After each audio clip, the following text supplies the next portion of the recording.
लाल बहादुर शास्त्री की 1966 में ताशकंद में असामयिक मौत हो गई। मोरारजी देसाई इस बार कोई मौका चूकना नहीं चाहते थे, पर के कामराज ने उन्हें एक बार फिर प्रधानमंत्री बनने से रोक दिया। कांग्रेस में सबसे ताकतवर लॉबी, जिसे सिंडिकेट बोलते थे, ने कामराज को प्रधानमंत्री बनने के लिए प्रस्ताव रखा, पर कामराज ने खुद पीएम की कुर्सी स्वीकार नहीं की। उस वक्त पश्चिम बंगाल के नेता अतुल्य घोष से कहा था कि जिस नेता को अंग्रेजी और हिंदी ठीक से नहीं आती, उसे देश का पीएम नहीं बनना चाहिए। तब कामराज ने इंदिरा गांधी को अपना समर्थन देकर पीएम बनवाया। 1967 के लोकसभा चुनाव हुए और कांग्रेस की कई राज्यों में बड़ी पराजय हुई। खुद कामराज चुनाव हार गए थे। इंदिरा गांधी ने मौका देख खेला कर दिया।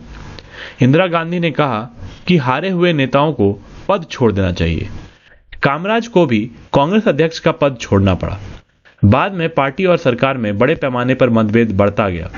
जाकिर हुसैन के बाद होने वाले राष्ट्रपति चुनाव में यह मतभेद खुलकर सामने आ गए। पार्टी ने नीलम संजीव रेड्डी को राष्ट्रपति पद का उम्मीदवार बनाया, जबकि इंदिरा गांधी ने अंदर खाने से बीबी गिरी को सपोर्ट कर दिया। पार्टी को अंतरात्मा के नाम से वोट करने की अपील कर दी। पार्टी प्रत्याशी नीलम संजीव रेड्डी की बुरी तरह हार हुई। कांग्रेस पार्टी दो भागों में बट गई। एक का नाम कांग्रेस ओ यानी कि ऑर्गेनाइजेशन और दूसरे का नाम कांग्रेस रूलिंग हो गया। इंदिरा गांधी की सबसे बड़ी गलती आपातकाल रही।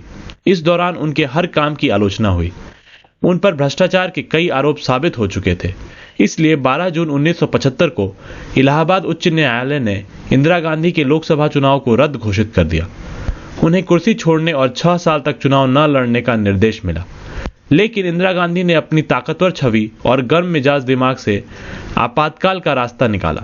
25 जून 1975 को इंदिरा गांधी ने संविधान की धारा 352 के प्रावधानुसार आपातकालीन स्थिति की घोषणा कर दी।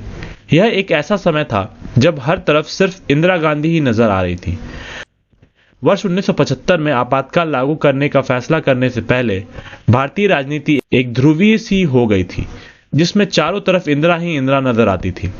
इंदिरा की ऐतिहासिक कामयाबियों के चलते उस समय देश में Indira is India, India is Indira का नारा जोर शोर से गूंजने लगा।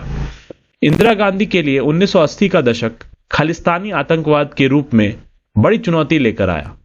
1984 में सिख चरमपंथ की धीरे धीरे सुलगती आग फैलती गई और अमृतसर के स्वर्ण मंदिर में चरमपंथियों का जमावड़ा होने लगा।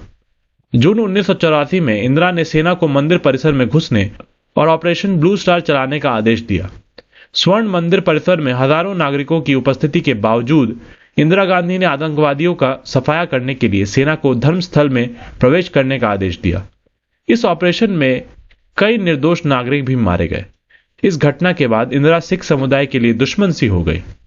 ऑपरेशन ब्लू स्टार को लेकर उन्हें कई तरह की राजनीतिक समस्याओं का भी सामना करना पड़ा।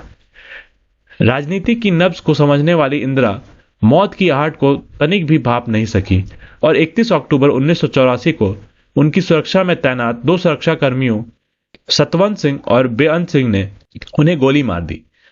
दिल्ली के एम्स अस्पताल में ले जाते रास्ते में ही इंदिरा गांधी का निधन हो गया। इंदिरा गांधी के निधन के बाद भारत में शोक की लहर उठ गई और वो ऐसी लहर थी जो आज भी 19 नवंबर को इंदिरा गांधी को याद करने पर हर भारतवासी के दिल में उठ जाती है। देश की पहली और एकमात्र महिला प्रधानमंत्री इंदिरा गांधी आम जनता के बीच इस कदर लोकप्रिय थी जिसकी कोई सीमा न थी। इंदिरा गांधी ही वो नेता थी जिसने असल मायनों में गरीबी हटाओ के नारे को सार्थक किया था। लेकिन कहते हैं ना कि अगर आपके पाले में कुछ गलत लोग हों तो उसका परिणाम आपको ही भुगतना पड़ता है। आज की न्यूज़ में बस इतना ही। अगर आपको ये वीडियो पसंद आया हो तो प्लीज़ इसे लाइक कर दे और हमारे चैनल को सब्सक्राइब करें। तो मिलते हैं अगली वीडियो में, तब तक के लिए धन्यवाद।